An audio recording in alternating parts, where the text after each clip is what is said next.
I hate it when I go to wash a car and one thing leads to another, and before you know it, you've got the entire engine torn apart.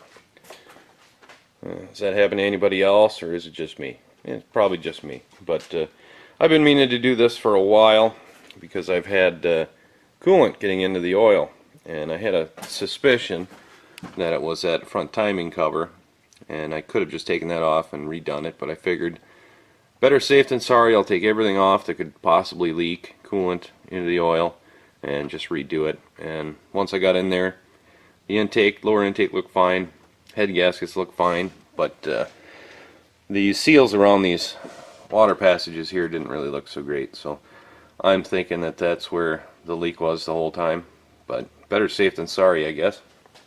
And I had a stud that broke off in that hole there, so I had to weld a nut onto it and then heat it up and then turn it back, which is why I got the welder out here.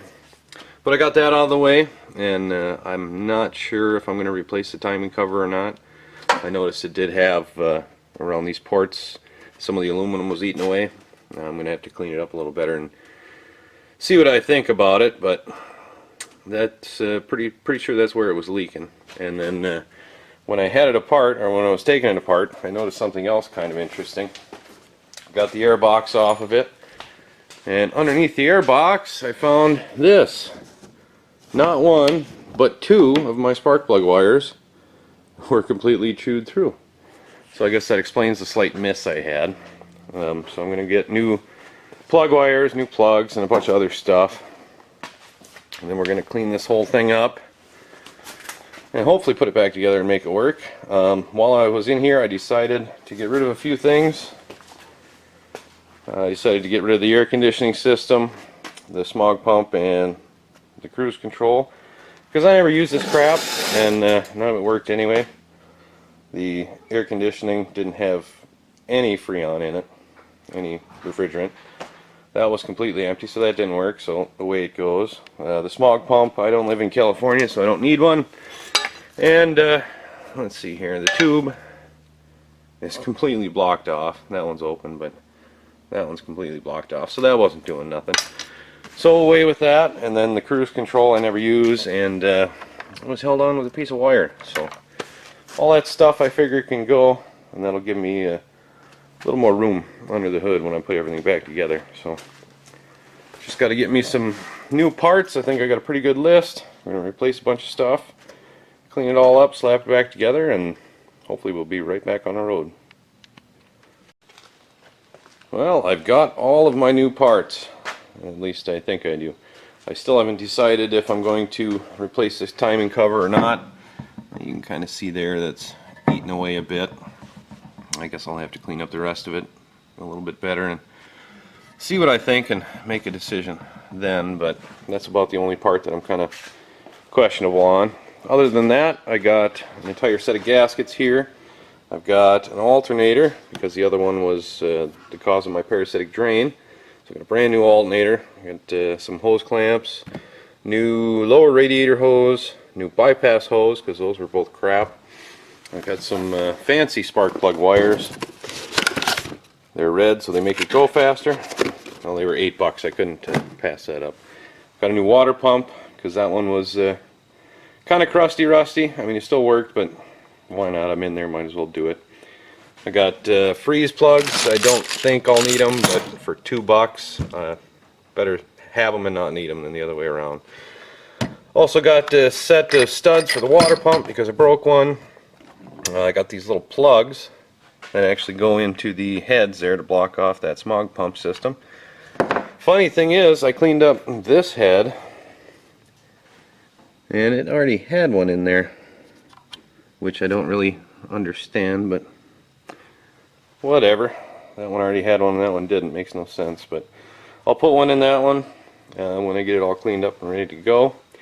I got two new battery cables because they were kind of crap. I got a thermostat because I'm in there, might as well. I had fancy split fire spark plugs because they were 70 cents a piece, and I got 2 sets of head bolts for it. So all this, we should be good to go, hopefully. I didn't buy any name brand stuff for a reason. It was just whatever was cheapest. So Alright, let's go ahead, and I think I'll put that head on because I have that one pretty well cleaned up. Do some finish cleaning, put that on, and then I'll have to tackle cleaning that head. I think put that on, and slowly this thing will go back together. Well, slowly but surely progress is being made. I got the heads back on the engine. Probably would have been a few hours worth of work, and I turned it into a couple of weeks. Some of that was because I was busy, and some of that's just good old-fashioned procrastination. But I got them back on there. I went through and chased all the holes for the head bolts with the tap, cleaned them all out, cleaned up the heads, went ahead and put the gaskets on and got new head bolts, put those in. And when I went to do that, I had 3 different ways to torque it. The manual says to do, I think it's 55 to 65 and then 65 to 72 on all of them. And then in the gasket set I got, it said do pretty much the same thing except torque these upper ones to 80, and that's has to do with lining up the intake manifold. If you over torque it, it can cause a leak, and apparently that helps line everything up. And then the bolts I got said to do, what was it, 25 to 35 and then 45 to 55 and then go another quarter turn because they're torque to yield bolts. So I went ahead and went with the what the new bolts said, and I did it that way, so hopefully that'll work. And I got the push rods back in, and now I am cleaning the intake manifold, getting all the crap off of that, and then I can throw that on, torque it down, and then throw the distributor in, and then I can go ahead and tighten all my bolts, all my rocker arm studs there, and turn the engine while I do it so they're all the way down, and then I can torque them down. I'll have to do that on each cylinder separately, but getting there. Slowly but surely I'm getting there. And then once I'm done with all that, I can work with this mess up front. I think what I'm going to do is scrape all this crap off and just let it fall into the pan, and then I'll clean the pan out with some diesel because it has a plug in the front there, so I should be able to get any crap that falls in there back out with some diesel, so hopefully that'll work. Well, it's actually starting to look like an engine again. I got the exhaust manifolds on, I've got the lower intake on, I've got the distributor in, I've got a new thermostat put in it, I've got the timing cover on, brand new water pump on it, I've got the harmonic balancer and the pulley installed. I tightened down all the rockers and put the valve covers on, and while I was in there I threw on a new oil filter because it was easy to get to, and I also threw on brand new battery cable because the old one was kind of looking like crap. I still got to wire that up to the other wires, but that's almost done. So now it's pretty much just throwing all the little accessories back on. So power steering pump, alternator, which I have to wire. It comes with a new plug. Fan, clutch, shroud, all of that good stuff. And then I suppose all the wiring, the injectors, fuel rail, got to hook the fuel lines back up, and then spark plugs, wires, cap, and then throw the upper intake on, hook up everything there, throttle cable and whatnot, and all my new coolant hoses, and then fill it with oil and coolant, and we should be able to fire it up. So I'm not too far away, but I'm not quite there yet either, so I'll keep going and hopefully it'll work. Well, we are almost ready to fire this thing up. I just got to put oil in it, coolant in it, throw battery in it, and I think everything else is done enough to fire it up. There are a few things I'm going to have to come back and change later, but for now I think I'm ready to fire it up. I'm going to have to replace this battery cable yet, the positive one, and this coil bracket. I'm going to have to make a bracket for it because this is just the old bracket I've got kind of temporarily here just to hold it in place. I removed all the air conditioning stuff and everything, so there's nowhere really to bolt that bracket, so I'll have to make a new one of those. And as you can see, I've got kind of a makeshift vacuum line there.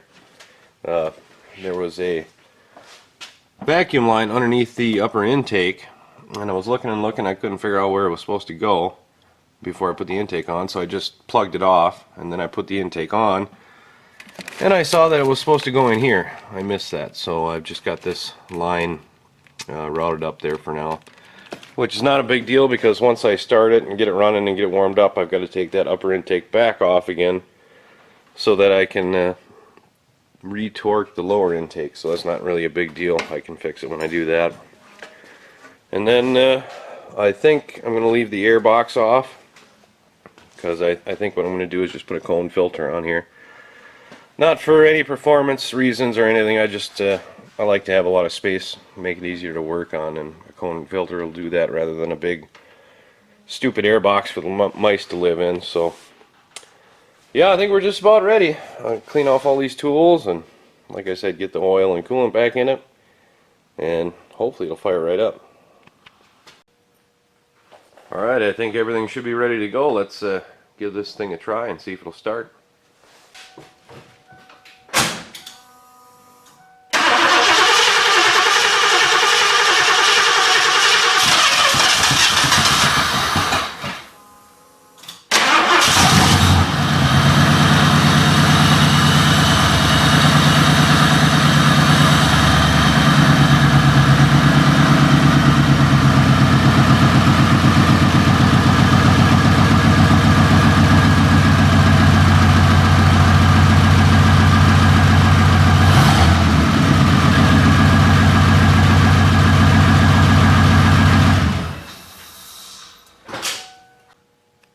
Well, it fired up and ran.